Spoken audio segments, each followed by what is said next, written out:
तो नमस्कार, स्वागत है आपका एसके जॉब एनालिसिस पर। आशा आप सभी अच्छे होंगे और आपकी तैयारी भी बहुत अच्छी चल रही होगी।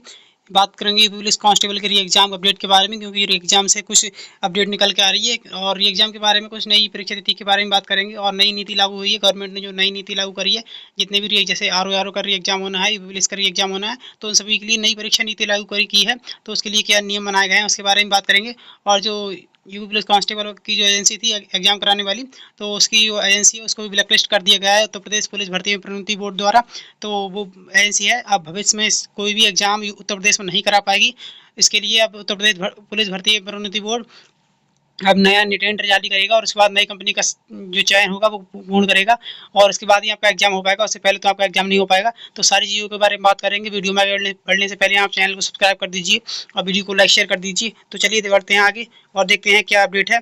योगी का बड़ा फैसला, प्रतियोगी परीक्षाओं के लिए बनाई गई नीति, यूपी में भर्ती परीक्षाओं की चप्पे चप्पे पर निगरानी। यानी बहुत जो अब सरकार है बहुत चौकन्नी हो गई जब से पेपर लीक हुआ है, क्योंकि सरकार को जो धब्बा लगा है सरकार के ऊपर, प्रशासन के ऊपर, तब से सरकार के अकल आई कि एग्जाम में कैसे क्या कराना है, क्योंकि जो एग्जाम लीक हो रहे हैं उससे भी युवाओं का भविष्य बर्बाद हो रहा है। तो इसी क्रम में मुख्यमंत्री योगी आदित्यनाथ ने जो नई परीक्षा नीति है उसको लागू करने का फैसला किया है। मुख्यमंत्री इसमें लिखा है, देखिए अपडेट के बारे में बढ़ते हैं। मुख्यमंत्री योगी आदित्यनाथ के निर्देश पर भर्ती परीक्षा पेपर लीक होने से रोकने और धांधली खत्म करने के लिए फुल प्रूफ इंतजाम करते हुए नई नीति जारी कर दी गई है। एक भर्ती परीक्षा कराने के लिए 4 एजेंसियों की अलग अलग जिम्मेदारी होगी। परीक्षार्थियों को अपने गृह मंडल के बाहर परीक्षा देने जाना होगा। यानी आपके जो डिस्ट्रिक्ट है उसमें आपके जो मंडल है उस मंडल में आपका एग्जाम नहीं होगा, मंडल से बाहर ही आपका एग्जाम होगा। निःशक्तों और महिलाओं को ये प्रतिबंध लागू नहीं होगा। महिलाओं और जो विकलांग होंगे उनके लिए प्रतिबंध लागू नहीं होगा, वो अपने गृह जनपद या गृह मंडल में परीक्षा दे पाएंगे। 4 लाख से अधिक परीक्षार्थी होने पर 2 चरणों में परीक्षा होगी। रिजल्ट बनाने में धांधली रोकने के लिए आयोग और बोर्ड में ही OMR सीट की स्कैनिंग कराई जाएगी। परीक्षा केंद्र बनाने के लिए 2 श्रेणियां बनाई गई हैं। पहली श्रेणी में राजकीय इंटर कॉलेज पर से लेकर मेडिकल व इंजीनियरिंग कॉलेज को रखा गया है। दूसरी श्रेणी में एडेड स्कूलों को रखा गया है। वित्त विहीन स्कूलों व कॉलेजों में परीक्षा केंद्र नहीं बनाया जाएगा। गोपनीय कोड रहेंगे। अपर मुख्य सचिव डॉक्टर देवेश चतुर्वेदी गुरुवार की रात शासनादेश जारी करते हुए सभी आयोगों व बोर्डों को इसे भेज दिया गया है। एक पाली में अधिकतम 5 लाख परीक्षार्थियों को ही रखा जाएगा। अब यहाँ पे देख सकते हैं कि एक पाली में अधिकतम 5 लाख लोगों को रखा जाएगा। तो इस हिसाब से अगर पुलिस कांस्टेबल लगभग 50 लाख फॉर्म जो हैं वो अप्लाई हुए हैं, तो इस हिसाब से अगर देखा जाए तो यू पुलिस कांस्टेबल में हो सकता है आपकी 8 या 10 पालियों में एग्जाम हो, आपका 2-3 या 4 पालियों में आपका एग्जाम नहीं होगा इस हिसाब से, क्योंकि 5 लाख ही एक पाली में दे पाएंगे। तो उस हिसाब से 8 या 10 पाली के बीच में आपकी पाली होंगी जब अभी री एग्जाम होगा। और इसमें आगे लिखा है PCS परीक्षा की पाली में परीक्षा कराने की छूट होगी। प्रश्न पत्र के पन्ने पर गोपनीय सुरक्षा चिन्ह जैसे unique barcode, QR code, unique serial number डालने होंगे, जिससे जरूरत पर उसकी सीरीज के बारे में जानकारी प्राप्त की जा सके। प्रश्न पत्र लाने व ले जाने, बक्से, टेम्पर प्रूफ, मल्टीलेयर पैकेजिंग होगी। प्रश्न पत्र सेटिंग के लिए पर्याप्त समय दिया जाएगा। परीक्षा नियंत्रक द्वारा प्रश्न पत्र छापने वाली एजेंसी का नियमित निरीक्षण किया जाएगा। 3 सेटों में OMR सीट मूल प्रति आयोग के पास होगी। ये तो पहले भी होता है कि 3 सीट होती हैं, तो उसमें 1-2 एग्जाम का जब होता है यहाँ पर, तो एक हमें परीक्षार्थियों को दे दी जाती है और 2 आयोग रख लेता है अपने पास। OMR सीट 3 सेटों में होगी। मूल प्रति आयोग व बोर्ड के पास होगी। दूसरी सीलबंद कोषागार व तीसरी अभ्यर्थियों को दी जाएगी। परीक्षार्थी के दौरान आयोग व बोर्ड की किसी भी तरह का अफवाह का खंडन करेगा। परीक्षा के दौरान STF व पुलिस के संपर्क में रहेंगे। परीक्षा के दौरान कंट्रोल रूम से कड़ी निगरानी की जाएगी। यानी कि जो सरकार है वो फुल प्रूफ प्लान बना रही है कि आगे से कोई भी ऐसा पेपर लीक ना हो जो जैसे RO और री एग्जाम के हुए हैं। 4 लाख से ज़्यादा परीक्षार्थी 2 चरणों में होगी परीक्षा। एक पाली में PCS कराने की छूट है। धांधली रोकने के लिए गृह मंडल के बाहर देनी होगी परीक्षा। सरकारी स्कूल, इंजीनियरिंग व मेडिकल कॉलेज बनेंगे केंद्र। यानी जो प्राइवेट या निजी कॉलेज होंगे उनको परीक्षा केंद्र नहीं बनाया जाएगा सरकारी नौकरियों के एग्जाम में। 4 एजेंसियों को मिलेगी अलग अलग जिम्मेदारी।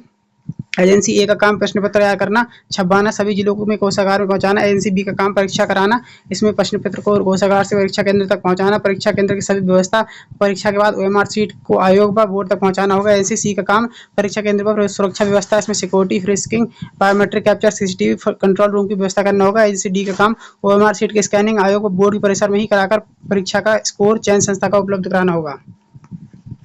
और आगे देख लेते हैं। सिपाही परीक्षा कराने वाली कंपनी की सिक्योरिटी जब्त हो चुकी है। अहमदाबाद की एजुटेस्ट कंपनी कराया था पेपर लीक होने के बाद भी भर्ती बोर्ड ने की कार्रवाई।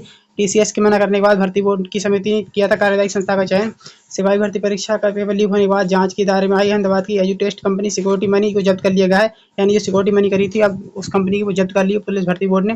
पेपर लीक होने की वजह से उसे अनुबंध के नियमों के मुताबिक कोई भुगतान नहीं किया जाएगा। उत्तर प्रदेश पुलिस भर्ती एवं प्रोन्नति बोर्ड ने इस संबंध में शासन को जानकारी भेज दी है। बता दें सिपाही नागरिक पुलिस 60,244 के पदों पर सीधी भर्ती के लिए परीक्षा कराने का कार्य एजुटेक कंपनी को सौंपा गया था। दरअसल टीसीएस द्वारा भर्ती परीक्षा कराने से इनकार करने के बाद भर्ती बोर्ड ने कई कंपनियों से आवेदन मांगे थे। बोर्ड में गठित समिति ने सभी कंपनियों के आवेदन और दस्तावेजों का परीक्षण करने के बाद एजुटेक को काम देने की संतुष्टि की थी।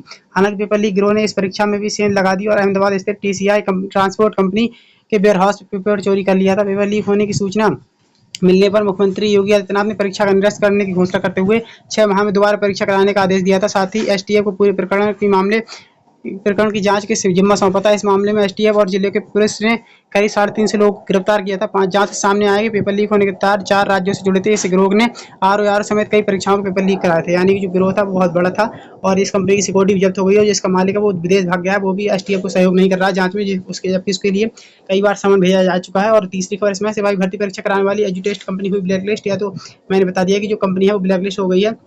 अब दूसरी कंपनी के लिए टेंडर आएगा। इस कंपनी के लिए इस खबर को बताने का मतलब कुछ और नहीं है, बस यही है कि जो काम की कंपनी है वो अब ब्लैक लिस्ट हो चुकी है और दूसरी कंपनी का चयन होगा और तभी आपका एग्जाम हो पाएगा। एसटीएफ ने 4 नोटिस भेज चुकी है। बयान दर्ज नहीं कराने पर कैसे कानूनी शिकंजा, यानी जो एजुटेस्ट कंपनी का मालिक है वो बयान दर्ज कराने नहीं आ रहा है, वो अमेरिका भाग चुका है। तो आप लोग अब समझ लें कि जो भर्ती बोर्ड है पहले भी उसने 2-3 साल तो टेंडर खेला था और उसके बाद काफ़ी समय 2-3 साल बाद के बाद जो टेंडर फाइनल हुआ उसके बाद एग्जाम हुआ और अब आप समझ सकते हैं उसके बाद क्या होगा, लीक हो गया। अब दोबारा पेपर होगा, पता नहीं कब होगा। 4-5 महीने बीत चुके हैं और अभी भी कुछ समझ नहीं आ रहा आपका एग्जाम कब होगा। लेकिन अब अगर देखें तो इन सभी संभावनाओं के आधार पर तो परीक्षा अगर ब्लैकलिस्ट हो गई है परीक्षा कराने वाली कंपनी, अब नई कंपनी का जो टेंडर जारी होगा उसके लिए कंपनी फाइनल कर जाएगी। फिर वो 1-2 महीने का समय लेगी। उस हिसाब से हमें तो लग रहा है कि आपका जो एग्ज़ाम है वो दिसंबर से पहले, अक्टूबर, नवंबर या दिसंबर के आसपास होगा। इससे पहले एग्ज़ाम नहीं हो पाएगा क्योंकि इस चयन प्रक्रिया में बहुत समय लगने वाला है। नई परीक्षा एजेंसी चयन की जाएगी उसके लिए लंबा समय लगेगा। अब लग रहा है कि जो अब तक जो एग्ज़ाम आपका जुलाई लास्ट या अगस्त स्टार्टिंग में होने वाला था, अब वो एग्ज़ाम आपका कम से कम 4-5 महीने और लंबा टल जाएगा। हो सकता है 6 महीने भी टल जाए, इस हिसाब से लग रहा है। बाकी आप लोग अपनी तैयारी करती है, डीमोटिवेट ना होइए क्योंकि डीमोटिवेट होंगे तो आप लोग अपनी तैयारी नहीं कर पाएंगे और फिर तैयारी छोड़ देंगे तो फिर आपका सिलेक्शन भी मुश्किल हो जाएगा। एग्जाम कभी भी हो आपको तो एग्जाम देना ही है। आप लोग ये ऐसा नहीं है कि एग्जाम के पेपर है, आप लोग एसएससी जीडी की तरफ भी थोड़ा ध्यान केंद्रित कर सकते हैं क्योंकि एसएससी जीडी की वैकेंसी भी आने वाली है और उसका रिजल्ट भी आने वाला है। पुरानी वाली वैकेंसी का और वैकेंसी आने वाली है, उस पर भी आप ध्यान कीजिए। सिर्फ ये नहीं एक ही पे लगे रहें, तो आप लोग अपनी और भी तैयारी करते रहिए। बाकी कोई भी अपडेट आएगी तो मैं आपको वीडियो के माध्यम से सूचित करूँगा। अगर वीडियो अच्छी लगी हो तो चैनल को सब्सक्राइब कर ले, वीडियो को लाइक शेयर जरूर कर दें दोस्तों। धन्यवाद। जय हिंद, जय भारत। और हमारा टेलीग्राम चैनल ज्वाइन कर सकते हैं जिसका लिंक मैं आपको डिस्क्रिप्शन में दे दूंगा, एसके जॉब एनालिसिस। धन्यवाद। जय हिंद, जय भारत।